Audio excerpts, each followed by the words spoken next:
Today, we present the 2020 Korean horror anthology, Korean Urban Legends Part 1, featuring 8 short stories. We'll watch the stories first and then analyze the plot. If you like it, feel free to subscribe and support us. In a Seoul girls' high school classroom, 3 desks with white chrysanthemums signify the recent passing of 3 students. Mihi, a student, raises her hand, claiming she feels unwell and needs to use the restroom. After receiving the teacher's permission, she gives a faint smile. The honor roll on the wall shows photos of 2 girls, Ji-yeon, the top student, and Mihi, the second. As Mihi walks by, Ji-yeon watches her with a strange smile. Mihi has just exited the classroom. The lights above start flickering continuously, accompanied by a faint sighing sound. Mihi turns to check but finds nothing unusual. She fails to see a frightening upside-down figure at the hallway's end that quickly disappears. The restroom stalls appear occupied, so Mihi hesitantly enters the innermost one. Once she sits, the lights flicker wildly. Mihi doesn't care and gets ready to light a cigarette to unwind. Just then, she hears the restroom door opening and closing, but strangely, there are no footsteps. Worried about being caught smoking by the teacher, Mihi cautiously opens the stall door to peek outside.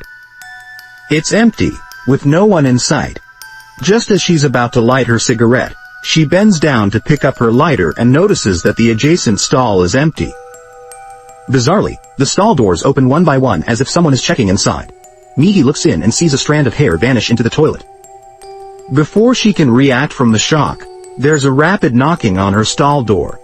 Mihi is so scared that she hides inside, not daring to make a sound. Fortunately, the outside soon returns to calm. Even so, she doesn't dare open the door directly. Instead, she crouches down and quietly peeks outside. Mihi is unexpectedly pulled from the stall by Ji-yeon, the top honor roll student. When the scene returns to the restroom, we can clearly see the stall covered in blood, a gruesome sight. Mihi has been shoved into the toilet. Meanwhile, on the honor roll, Mihi's face also shows a saintly smile. Next, let's look at the second story, Useless Eyes. The radio is broadcasting a recent murder case where a shaman in his 50s died mysteriously, with no signs of foul play at the scene. A taxi driver, trying to stay awake, discovers his radio has malfunctioned, leaving him in silence. Tired, he stops the car to rest. An hour passes unnoticed, and a woman suddenly appears next to the taxi. She doesn't wake the driver and simply opens the car door. When the driver notices, the woman is in the back seat. Wondering why she's alone in the suburbs at night, she doesn't respond to this question. The driver can't find the location in the GPS, but the woman seems familiar with the area, so he follows her directions. The woman keeps her head down and remains silent throughout the ride. The driver tries to start a conversation several times but gets no response. Just as he's puzzled, the woman suddenly tells him to turn right, but the driver sees no right turn ahead. The woman repeats it several times, frustrating the driver, who starts to think he's dealing with a mentally unstable passenger. The car moves ahead, revealing an empty back seat. Ghostly hands slowly reach for the driver. When he finally senses something and turns around, the woman in the back seat is gone. To his shock, when he looks outside again, the woman has vanished, but the GPS announces they've reached their destination. Terrified, the driver looks at the back seat and sees a scene he'll never forget.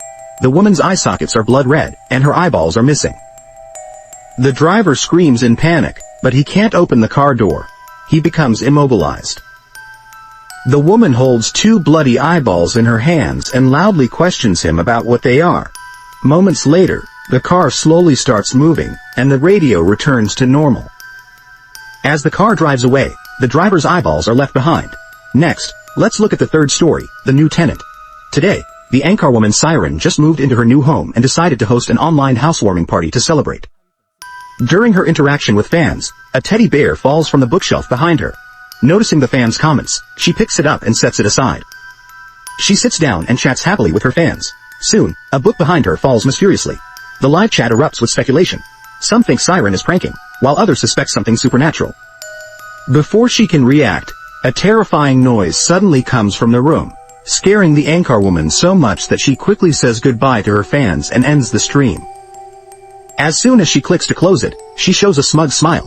It turns out everything was indeed a prank by Siren to create an atmosphere.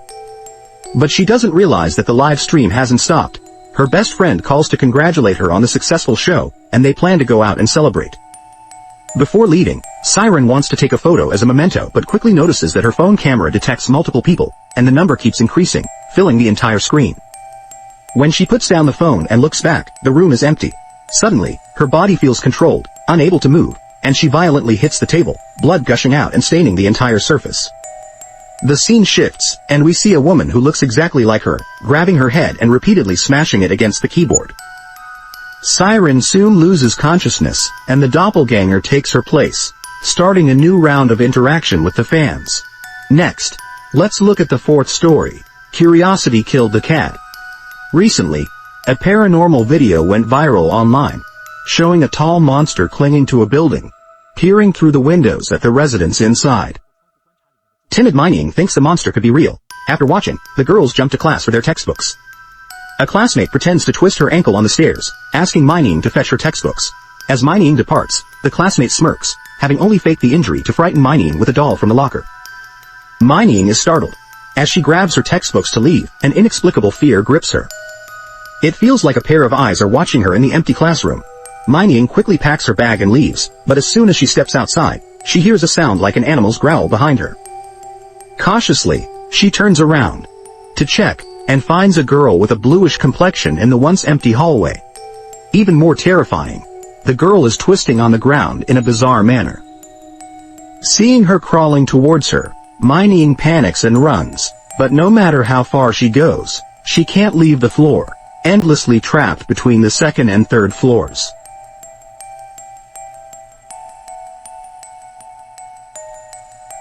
It's as if this place is a parallel space to the real world.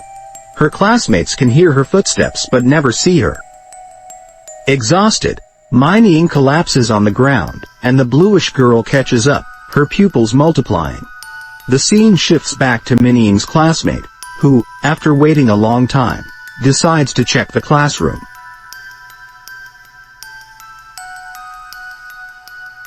The frightening girl crawls toward her,